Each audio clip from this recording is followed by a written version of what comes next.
En quelques heures, Tindibin a changé de visage. Là où l'on attendait l'inertie du désert, l'Alliance du Sahel a déclenché une opération pensée depuis des mois, en reliant des moyens artisanaux, des stations locales et des réseaux numériques dans une architecture commune, puis en faisant décoller des drones conçus sur place pour cartographier le terrain, réduire le temps de réaction et guider les unités au sol, tout en assumant le risque sans assistance extérieure. Que signifie pour vous l'approche d'Ibrahim Traoré sans béquille? Un futur proche se réécrit ici. Ce récit propose une promesse claire: comprendre comment une opération localisée peut redéfinir, au-delà du terrain militaire, la notion même de souveraineté dans le Sahel. L'enjeu est direct: saisir ce qui se joue lorsqu'une région longtemps décrite comme dépendante tente de bâtir ses propres réponses avec ses ressources, ses compétences et ses contraintes sans déléguer le cœur de ses décisions. Pour le spectateur, le bénéfice est simple: lire derrière les images et les annonces une méthode, ses effets concrets et ses limites potentielles, afin de distinguer l'événement ponctuel du changement structurel. Car le risque est réel: si cette dynamique échoue, elle renforcera l'idée que l'autonomie régionale n'est qu'un slogan fragile face aux pressions sécuritaires, économiques et diplomatiques. À l'inverse, si elle tient, elle ouvre un précédent lourd de conséquences pour l'équilibre régional. C'est dans cet espace étroit entre promesse et vulnérabilité que s'inscrit la trajectoire d'Ibrahim Traoré, observée désormais bien au-delà du Sahel. En moins de 48 heures, des systèmes auparavant dispersés ont été synchronisés. Cette capacité de coordination rapide, révélée dès les premières images satellites, a surpris même des observateurs régionaux, habitués à la fragmentation chronique du Sahel. Ce mini-révélateur change la lecture de l'événement. L'opération de Tindy Bin n'a pas été improvisée. Elle a été préparée méthodiquement en amont par un réseau conçu et ajusté localement. Pour comprendre cette bascule, il faut replacer l'épisode dans son contexte. Pendant des décennies, les interventions dans la région reposaient sur des chaînes de décision longues, souvent dépendantes d'acteurs extérieurs, et sur des dispositifs importés peu adaptés au terrain. À Tindiibin, l'Alliance du Sahel a inversé cette logique. Des ingénieurs, des unités militaires et des autorités des trois pays ont travaillé à une architecture commune, réorientant des technologies simples vers un usage tactique précis.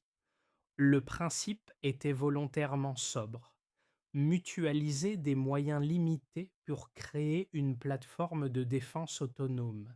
Cette approche, encouragée par Ibrahim Traoré, rompt avec la réaction réflexe qui consistait à appeler un soutien extérieur à chaque crise majeure. Ici, l'expertise née du terrain devient le moteur principal de la réponse sécuritaire. Ce choix explique pourquoi la coordination a pu se mettre en place si rapidement. Les acteurs se connaissaient, partageaient les mêmes contraintes et opéraient dans un cadre pensé pour leur réalité. Le désert de Tindibin cesse alors d'être un simple espace hostile. Il devient un laboratoire stratégique où s'expérimente une souveraineté construite pas à pas. Ce contexte éclaire la question ouverte au début. Ce qui paraissait impossible, une autonomie fonctionnelle et coordonnée, commence à prendre forme dès les premières heures de l'intervention. Au cœur de cette séquence, un fil conducteur apparaît non par l'exhibition de la force, mais par la manière d'organiser l'action collective.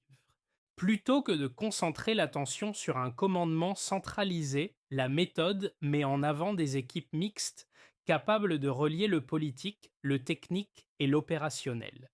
Cette logique se lit dès les premières heures, lorsque des cellules locales prennent l'initiative de résoudre des problèmes concrets sans attendre des instructions venues de l'extérieur. Un premier microcas l'illustre clairement. Au sud de Tindibin, une unité chargée de tester les communications a reconfiguré en quelques heures un équipement artisanal pour assurer un relais stable entre des forces auparavant isolées. Le geste est modeste en apparence, mais son effet est immédiat. Il réduit les angles morts, fluidifie l'échange d'informations et renforce la confiance entre unités de pays différents. Un second exemple montre l'impact humain précoce de cette organisation. Dans une zone frontalière, de jeunes officiers issus de communautés longtemps marginalisées sont intégrés à une cellule de coordination régionale. Leur connaissance fine du terrain accélère la circulation des alertes et améliore la cohésion interne. Cette intégration n'est pas symbolique. Elle modifie la vitesse et la qualité de la prise de décision. Ces signaux précoces indiquent que l'opération dépasse le cadre strictement militaire. Elle inaugure une manière de faire où la souveraineté se construit autant dans l'organisation quotidienne que dans l'action ponctuelle. Autrement dit, une méthode locale peut produire des effets immédiats. Avant l'aube, la situation semblait figée. Puis tout a basculé lorsque l'Alliance du Sahel a activé une séquence préparée depuis plusieurs mois. Le déclencheur n'a pas été une frappe spectaculaire, mais une décision structurante, reconfigurer en amont l'ensemble des capacités militaires et logistiques des trois pays pour qu'elles fonctionnent comme un seul système. Cette phase initiale, largement invisible pour le public, a posé la base d'une action capable de surprendre par sa cohérence plutôt que par sa puissance. La montée en intensité s'est ensuite déroulée rapidement. Des drones conçus localement ont décollé non pour attaquer, mais pour cartographier le terrain et transmettre en temps réel des données exploitables aux unités au sol. Cette première couche d'information a permis d'identifier des zones à risque, d'anticiper des mouvements adverses et d'ajuster les déplacements des troupes. Là où, auparavant, chaque unité avançait avec une vision partielle, la coordination a créé une lecture partagée du terrain. Le moment de bascule intervient lorsque les centres de renseignement interconnectés commencent à traiter simultanément les alertes. Les informations circulent sans rupture entre le Burkina Faso, le Mali et le Niger. Les délais de réaction se réduisent, la prise de décision se fluidifie et les actions deviennent complémentaires plutôt que concurrentes. Cette synchronisation marque le cœur de l'opération. L'adversaire perd l'initiative, incapable de comprendre comment des forces perçues comme fragmentées agissent désormais avec une telle précision. Au pic de l'intervention, l'objectif n'est pas la démonstration de force, mais la maîtrise du rythme. Les unités au sol avancent, se repositionnent ou se retirent en fonction des données reçues, évitant des confrontations inutiles. Cette logique réduit l'exposition humaine et limite les pertes tout en maintenant une pression constante. Ibrahim Traoré, en privilégiant la préparation discrète à l'affichage public, imprime ici une orientation stratégique claire, gagnée par la méthode plutôt que par la saturation. L'onde de choc se fait sentir immédiatement. Sur le terrain, les mouvements adverses sont désorganisés, leurs repères habituels devenant inopérants face à une lecture dynamique du désert. Dans les cercles d'analyse internationaux, un étonnement mesuré apparaît. Une opération conduite sans assistance extérieure atteint un niveau d'efficacité rarement associé au Sahel. Les comparaisons implicites avec des interventions longues et coûteuses soulignent le contraste. Dans les heures finales, l'accent se déplace vers la consolidation. Les axes stratégiques sont sécurisés, les communications stabilisées et les unités repositionnées pour prévenir tout contre-coup. Cette phase, moins visible mais décisive, transforme une réussite tactique en dynamique durable. Elle montre que l'opération n'était pas une parenthèse, mais l'expression d'une doctrine en formation. Ce déroulé, du déclenchement à la stabilisation, révèle une transformation plus profonde, une manière de concevoir l'action collective fondée sur l'anticipation, la coordination et l'appropriation locale. La question reste ouverte, Cette méthode peut-elle tenir dans la durée? Avant l'opération, les capacités de coordination de l'Alliance du Sahel étaient limitées par des délais longs et des flux d'informations fragmentés. Puis, en l'espace de quelques mois de préparation et de quelques heures d'exécution, un basculement mesurable s'est produit. Le premier indicateur clé concerne le temps de transmission des alertes, passé d'environ 12 minutes à 90 secondes. Cette réduction radicale ne signifie pas seulement aller plus vite, elle change la nature même de la décision opérationnelle en donnant aux unités une marge d'anticipation inédite. Ce delta temporel a une conséquence directe. En recevant l'information presque en temps réel, les unités peuvent éviter des zones dangereuses, contourner des pièges et coordonner leurs mouvements sans attendre des validations multiples. La vitesse devient un facteur de protection. Elle réduit l'exposition inutile et transforme l'information en avantage tactique plutôt qu'en simple rapport a posteriori.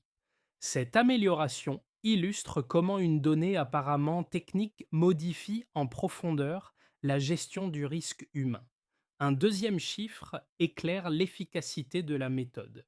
Les pertes humaines de l'Alliance sont restées sous la barre des 20 hommes pendant l'opération. Ce niveau, rapporté à des missions comparables menées auparavant dans la région, apparaît nettement inférieur. Le contraste avec des interventions étrangères, souvent associées à des ratios bien plus élevés, souligne un point central. La précision opérationnelle, rendue possible par la coordination locale, peut réduire significativement le coût humain sans nécessiter de moyens lourds importés. Le troisième élément quantifiable concerne la structure même du renseignement. 3 centres interconnectés ont remplacé des postes isolés et vulnérables. Cette centralisation n'a pas créé une lourdeur bureaucratique. Elle a permis une analyse simultanée des signaux provenant de terrains différents. Les alertes sont hiérarchisées plus rapidement, les priorités ajustées en continu et les décisions prises sur la base d'une vision régionale plutôt que fragmentée. Pris ensemble, ces chiffres dessinent une chaîne cohérente. D'abord la collecte, grâce à des drones et capteurs adaptés au terrain. Ensuite, la transmission accélérée qui comprime les délais. Enfin, l'exploitation immédiate, qui transforme l'information en action. Chaque maillon renforce le suivant. La méthode encouragée par Ibrahim Traoré ne cherche pas à impressionner par des volumes, mais à optimiser des flux. Ces données ne valent pas comme des trophées statistiques. Elles servent à démontrer qu'une approche endogène, même fondée sur des outils simples, peut produire des résultats comparables à des structures beaucoup plus dotées. La souveraineté, ici, se lie dans la maîtrise des chiffres autant que dans les discours. Elle devient mesurable, donc évaluable, et ouvre un débat nouveau sur ce que signifie réellement l'efficacité dans le contexte sahélien. Les premières analyses critiques de l'opération de Tindibin s'articulent autour de deux objections principales qui, prises isolément, paraissent décohérentes. La première affirme que l'autonomie stratégique démontrée par l'Alliance du Sahel serait difficilement soutenable dans le temps, faute de ressources économiques solides. Selon cette lecture, une région exposée à des contraintes budgétaires, à des pressions diplomatiques et à une instabilité chronique finirait inévitablement par épuiser ses capacités, rendant le retour à une dépendance extérieure presque inévitable. La seconde critique se place sur un terrain plus politique. Elle soutient que l'absence d'appui étranger fragilise la stabilité globale de l'Alliance. Sans partenaires extérieurs pour équilibrer les rapports de force, le modèle sahélien risquerait l'isolement, perdant progressivement l'élan qui a permis la réussite initiale. Dans cette perspective, l'endogénéité ne serait pas un moteur durable, mais un pari risqué susceptible d'amplifier les vulnérabilités existantes. Ces deux arguments méritent d'être examinés à partir des faits observables. Sur le plan des ressources, l'opération montre que la contrainte n'a pas conduit à une fragilité structurelle, mais à une optimisation continue des moyens disponibles. Les technologies adaptées au terrain, conçues localement, ne compensent pas un manque par imitation, mais par adéquation. Leur robustesse et leur simplicité réduisent les coûts de maintenance et prolongent leur efficacité opérationnelle.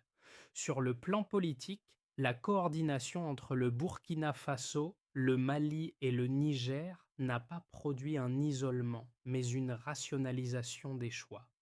L'intégration de jeunes officiers, la mise en réseau des centres de renseignement et la circulation plus fluide de l'information témoignent d'une cohésion accrue plutôt que d'un repli. La méthode soutenue par Ibrahim Traoré ne rejette pas l'extérieur par principe. Elle redéfinit les termes de la coopération en partant d'une base maîtrisée. Ainsi, les critiques gagnent en pertinence lorsqu'elles prennent en compte les contraintes régionales, mais perdent de leur force lorsqu'elles ignorent les transformations concrètes déjà à l'œuvre. L'autonomie observée n'est pas une posture idéologique. Elle apparaît comme une méthode testée, ajustée et validée par ses résultats immédiats. Ce qui s'est joué à Tindibin ne tient ni à une supériorité d'armement, ni à un avantage technologique importé. Le cœur du basculement réside dans une architecture pensée pour transformer la manière d'agir collectivement. Là où l'on attendait une victoire liée à des moyens visibles, l'Alliance du Sahel a démontré qu'une organisation sobre, cohérente et adaptée au terrain pouvait produire un effet décisif. Cette révélation change l'échelle de lecture. L'opération n'est plus seulement un succès ponctuel, mais l'expression d'un modèle reproductible. En privilégiant la circulation rapide de l'information, la coordination interétatique et l'appropriation locale des outils, la méthode crée un avantage cumulatif. Chaque action renforce la suivante, non par accumulation de puissance, mais par alignement des décisions. Ibrahim Traoré apparaît ici comme le catalyseur de cette bascule. Son rôle n'est pas de centraliser l'action, mais d'imposer un cadre où la discipline organisationnelle prime sur l'improvisation. Cette approche explique pourquoi l'ennemi perd l'initiative sans affrontement spectaculaire. Il fait face à un système qui anticipe plutôt qu'il ne réagit. Ce passage met en lumière un changement plus profond que l'événement lui-même. Si la méthode prévaut sur les moyens, alors la question centrale devient claire. Quels effets concrets cette architecture peut-elle produire au-delà du champ militaire lorsqu'elle s'inscrit dans la durée? Les effets de l'opération de Tindiibin dépassent largement le cadre militaire.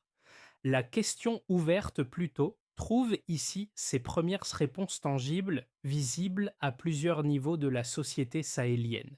En observant les conséquences concrètes, on mesure comment une méthode fondée sur l'initiative locale peut produire des transformations cohérentes et interdépendantes. Pour les États, la première conséquence est institutionnelle. La coordination sécuritaire renforcée crée une capacité nouvelle à définir des priorités communes entre le Burkina Faso, le Mali et le Niger. Les centres de renseignement interconnectés deviennent des outils de gouvernance autant que de défense. Cette structuration réduit les décisions improvisées et renforce la crédibilité des institutions nationales auprès de leur propre population. Sur le plan économique, les effets apparaissent rapidement. La sécurisation des axes stratégiques permet la reprise des échanges transfrontaliers avec une augmentation estimée à environ 22% dans les premiers mois. Les marchés locaux, longtemps paralysés, retrouvent une activité régulière. Les commerçants et les agriculteurs bénéficient d'une circulation plus fluide des biens essentiels, ce qui stabilise les prix et redonne une marge de manœuvre aux économies locales. Pour les populations, l'impact est d'abord quotidien. Dans les villages frontaliers, la diminution des incidents armés modifie les routines. Les déplacements redeviennent possibles sans escorte permanente. Les familles réinvestissent des espaces abandonnés. Les écoles rouvrent plus régulièrement et la peur diffuse recule, même si elle ne disparaît pas totalement. Cette amélioration, encore fragile, transforme néanmoins la perception de l'avenir. À l'échelle régionale, la méthode sahélienne modifie les rapports avec les acteurs extérieurs. Là où la dépendance semblait inévitable, l'Alliance apparaît désormais comme un interlocuteur capable de négocier depuis une position moins vulnérable. Les observateurs internationaux, surpris par la cohérence de l'intervention, réévaluent le rôle du Sahel dans l'équilibre géopolitique régional. Ces quatre séries d'effets se renforcent mutuellement. L'institutionnel soutient l'économique stabilise le social et le social renforce la légitimité politique. La trajectoire encouragée par Ibrahim Traoré montre ici que la souveraineté cesse d'être un concept abstrait pour devenir une réalité mesurable, inscrite dans les pratiques, les échanges et les perceptions collectives. À partir des dynamiques révélées à Tindibin, trois trajectoires plausibles se dessinent pour les 6 à 12 prochains mois. Elles ne prédisent rien. Elles décrivent ce que les mécanismes déjà observés rendent possible, selon la manière dont ils seront consolidés ou fragilisés. Le scénario de base repose sur la continuité maîtrisée. Le Burkina Faso, le Mali et le Niger maintiennent leur coopération sécuritaire sans accélération majeure. Les centres de renseignement interconnectés fonctionnent de manière régulière. Les axes stratégiques restent globalement sécurisés et les échanges transfrontaliers poursuivent une croissance modérée. Les tensions sociales persistent, mais demeurent contenues. Dans ce cadre, l'Alliance cherche avant tout à préserver ses acquis en évitant de retomber dans une dépendance extérieure systématique. Le scénario optimiste suppose une montée en maturité du modèle. La discipline organisationnelle démontrée pendant l'opération inspire des réformes plus larges, y compris dans les administrations civiles. Les marchés régionaux se connectent davantage, soutenus par une sécurité plus prévisible. La coopération Sud-Sud se formalise, renforçant la légitimité politique de l'Alliance. Les jeunes officiers intégrés aux cellules de coordination deviennent des relais de transformation institutionnelle. Cette trajectoire ferait du Sahel un précédent régional, capable d'articuler autonomie, innovation et stabilité. Le scénario dégradé met en lumière les fragilités, une pression extérieure accrue, des fractures sociales internes ou des blocages politiques pourraient affaiblir la cohésion de l'Alliance. Les structures communes se fragiliseraient, les priorités nationales divergeraient et la tentation de recourir à une aide extérieure redeviendrait forte. Même dans ce cas, l'expérience de Tindibin ne disparaît pas. Elle demeure une référence, un modèle partiel susceptible d'être réactivé. Ces scénarios posent une question centrale sans y répondre. Si la méthode fonctionne, quelles conditions concrètes permettront de la stabiliser dans le temps? La transformation enclenchée à Tindiibin ne se lie pas uniquement dans les rapports de sécurité ou les cartes stratégiques. Elle traverse la vie ordinaire de millions de personnes, là où les effets d'une décision collective deviennent concrets. Dans les villages frontaliers, la baisse des incidents armés permet aux familles de reprendre des gestes simples longtemps suspendus. Ouvrir une boutique au lever du jour, emprunter une route sans attendre un convoi, envoyer les enfants à l'école sans la crainte permanente d'une embuscade. Pour les jeunes, l'impact est tout aussi tangible. L'intégration d'officiers issus de régions longtemps marginalisées dans les cellules de coordination change la perception de l'avenir. Elle montre que la protection du territoire n'est plus réservée à des structures éloignées ou imposées, mais qu'elle peut devenir un espace d'engagement local. Cette visibilité nourrit un sentiment d'utilité et redonne du sens à des trajectoires souvent marquées par l'incertitude. Dans les zones rurales, les coopératives, notamment féminines, relancent des activités interrompues par l'insécurité.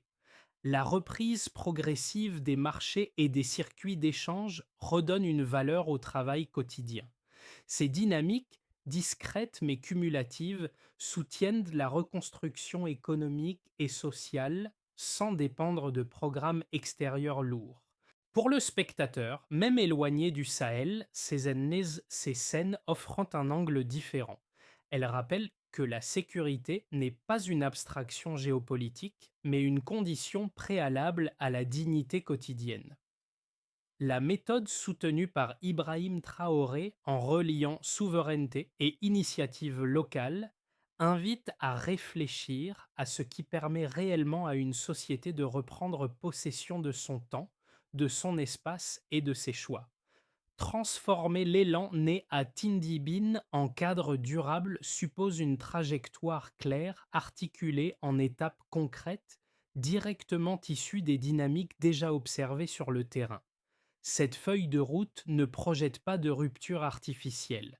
Elle prolonge une méthode éprouvée. Il s'agit d'abord d'institutionnaliser la coordination régionale.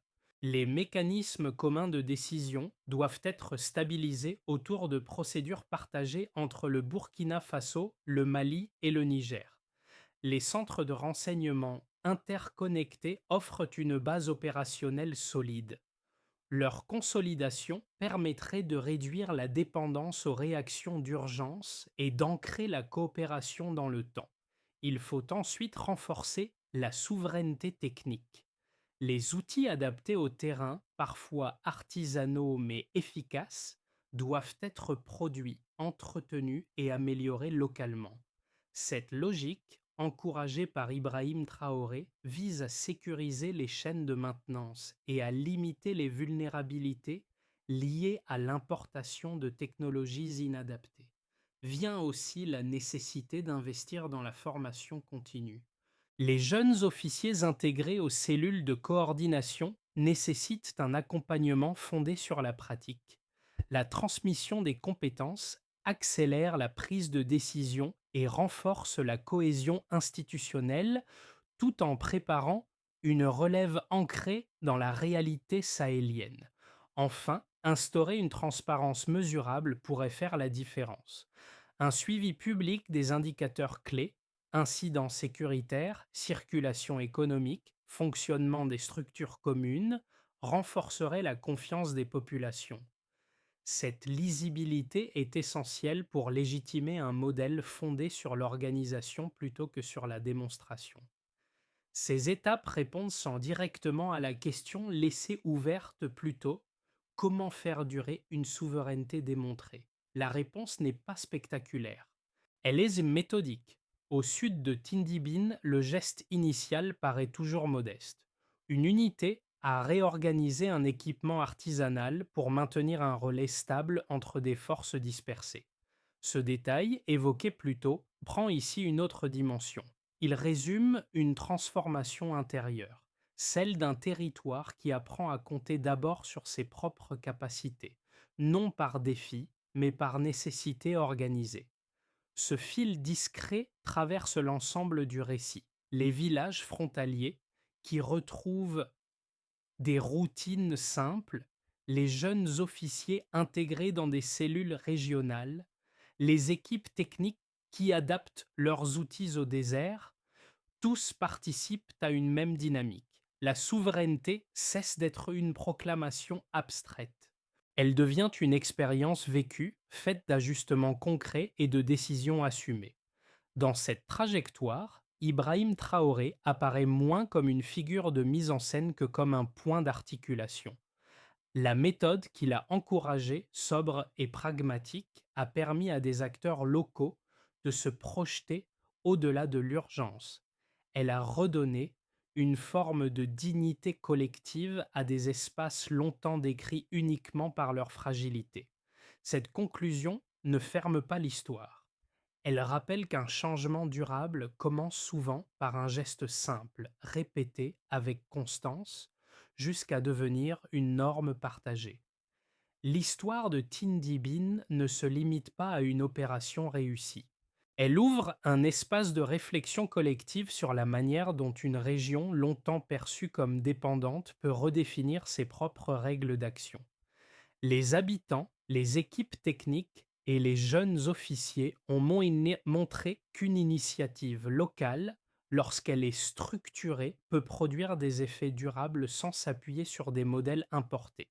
Cette trajectoire, associée à l'approche méthodique d'Ibrahim Traoré, invite à regarder le Sahel autrement, non comme un terrain de projection extérieure, mais comme un espace d'expérimentation politique et sociale. Pour celles et ceux qui suivent cette évolution, partager ce récit, le discuter et le confronter à d'autres points de vue permet d'enrichir la compréhension collective. Chaque échange contribue à tester la solidité du modèle, à en identifier les forces et les limites, et à éviter qu'il ne se fige en discours. Si l'avenir du Sahel se construit désormais à partir des choix de ses propres acteurs, une question reste ouverte. Quelles voix décideront de participer à cette conversation et comment ce dialogue influencera-t-il la suite de cette transformation en cours?